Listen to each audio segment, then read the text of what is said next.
Assalamualaikum warahmatullahi wabarakatuh. Perkenalkan, nama saya Aprilia Ardianto dari D3 Sistem Informasi 4402, Telkom University.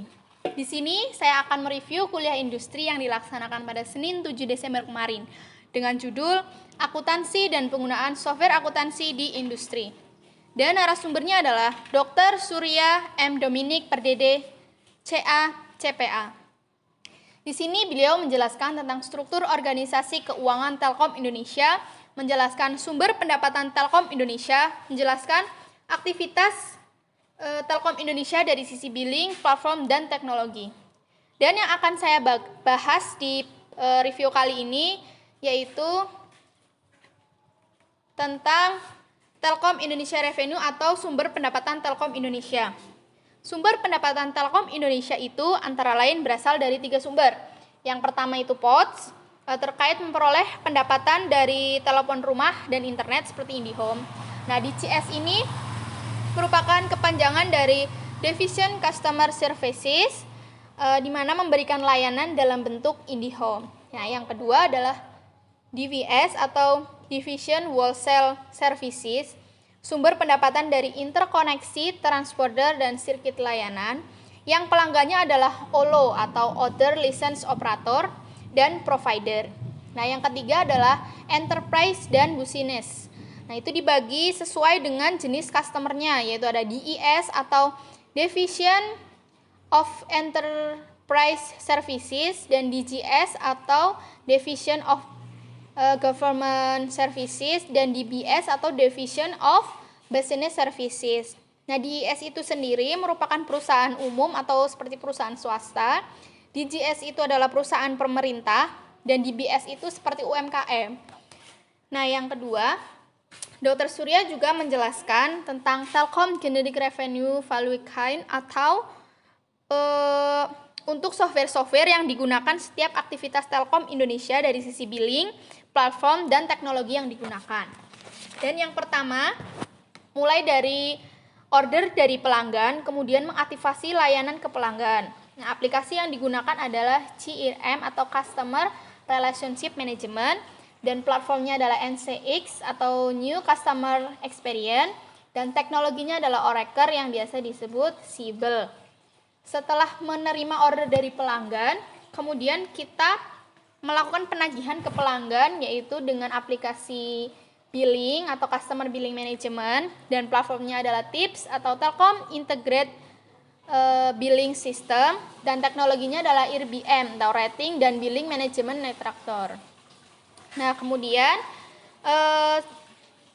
Telkom Indonesia menerima pembayaran dari pelanggan dengan aplikasi itu Revenue Management, dan platformnya Term atau Telkom Revenue Management System, dan teknologinya adalah RMCA atau Revenue Management Contract Account. Nah, setelah ketiga itu setelah dilaksanakan, maka Telkom Indonesia melakukan pembukuan di laporan keuangan dengan aplikasi yaitu Financial Management, platformnya adalah Simtel atau Sistem Pengembangan Telkom, dan teknologinya adalah ERP, Enterprise Resource Planning. Nah, setelah itu Dr. Surya juga menjelaskan lebih detail tentang flow proses yang sudah dijelaskan lebih di sebelumnya, yaitu ini adalah Telkom Generic Revenue Value Kind Common Flow Process, dijelaskan lebih detail, yaitu ada CRM, NX Billing, ada AOR atau AOP Revenue. Nah, ini dijelaskan lebih detail tentang Commerce Flow, Account Flow, and Main Book Model. Kemudian Dr. Surya juga menjelaskan bagian dari siklus pendapatan, tapi secara lebih detail. Kan tadi ada 3, yaitu POTS, terus DWS sama Enterprise Business. Nah, dari POTS sendiri itu ada tahapan-tahapannya atau bagian-bagiannya. Nah, yang pertama di A ini adalah Officer Customer Billing and Support Solution. Nah, yang pertama itu adalah extract data, tips retail, dan mentransfer ke terms.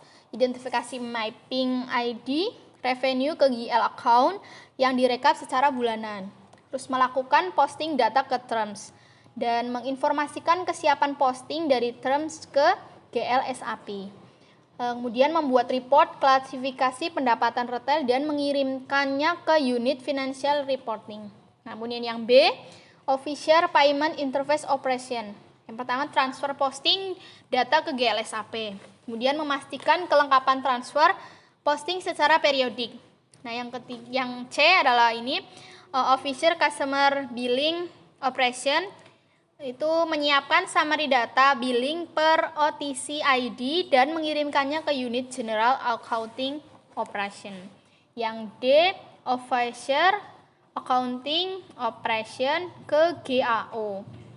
Nah, membuat KKP, amortisasi pendapatan PSB dan opsi pembaruan ditangguhkan. Kedua, posting jurnal atas amortisasi pendapatan PSB dan opsi pembaruan ditangguhkan beserta amortisasinya.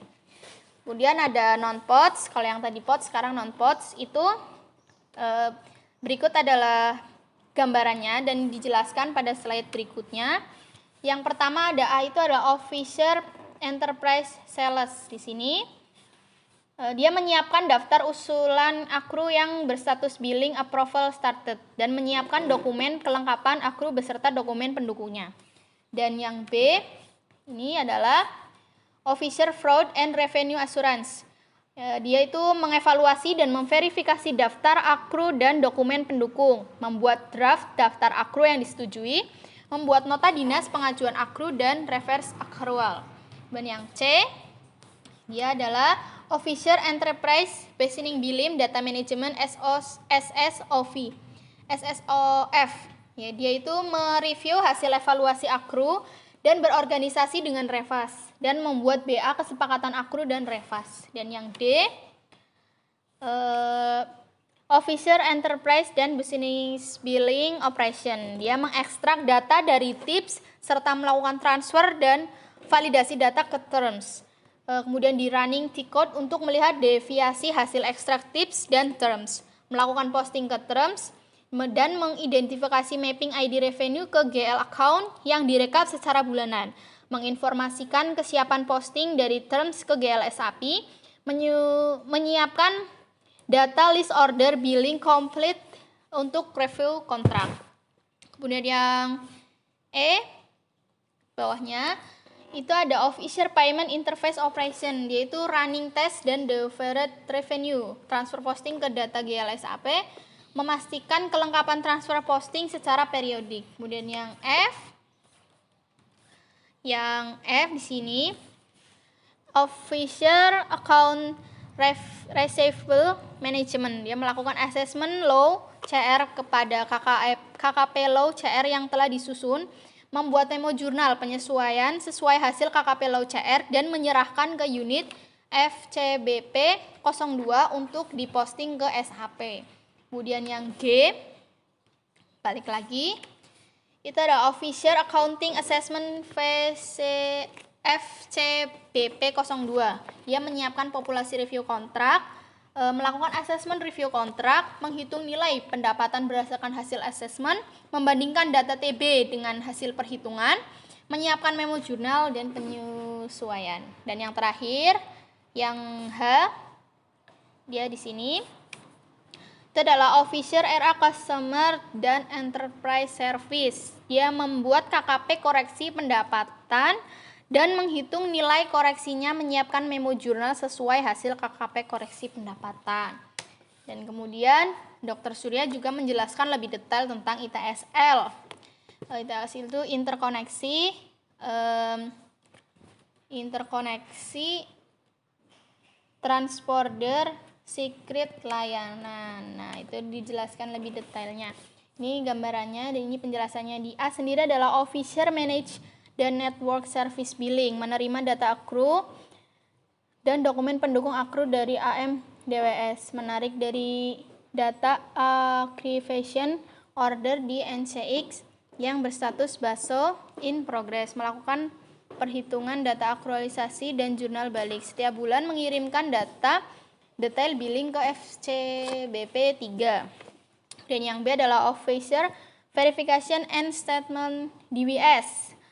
Dia membuat dasar untuk data aktualisasi dan jurnal balik, menginformasikan hasil perhitungan ke SSOF AM Track, melakukan verifikasi dan konfirmasi atas hasil ekstraksi billing di terms, melakukan verifikasi atas BA, final proses, dan statement permintaan aktualisasi, tindak lanjut klaim, penyelesaian dispute, dan relax akun dengan data terms. Kemudian yang C, officer domestic atau international interconnection billing, melakukan ekstraksi data billing terms, menindaklanjuti hasil verifikasi yang invalid.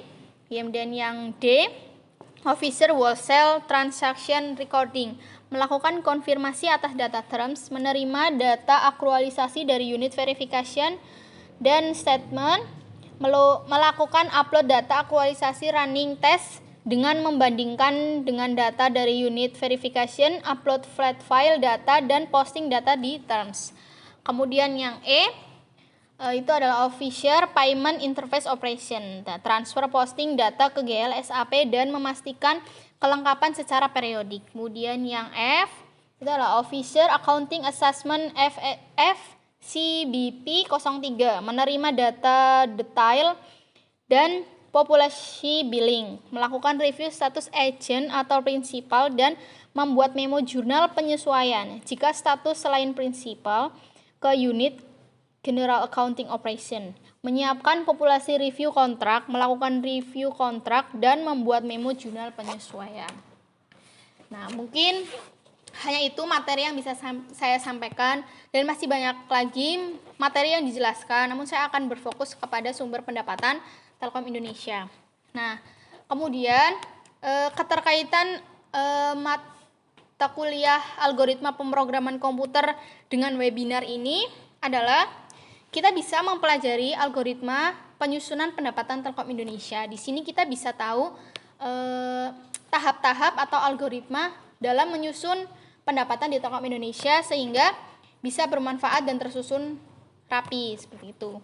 Kemudian feedback atau manfaat buat saya pribadi yaitu saya menjadi tahu sumber pendapatan Telkom Indonesia. Yang kedua, saya jadi paham proses penyusunan keuangan Telkom Indonesia. Yang ketiga, saya jadi tahu kenapa sih Telkom Indonesia bisa berjaya sampai saat ini. Ya karena dalam proses penyusunan pendapatan menggunakan teknologi yang canggih dan teratur. Nah, untuk itu pengetahuan buat saya pribadi juga saya jadi tahu fungsi-fungsi atau teknologi-teknologi lain yang belum saya ketahui dan ternyata sudah digunakan oleh Telkom Indonesia ini. Mungkin cukup sekian yang bisa saya sampaikan dari review materi webinar minggu lalu. Kurang lebihnya saya mohon maaf. Wabillahi taufiq wal hidayah. Wassalamualaikum warahmatullahi wabarakatuh. Terima kasih.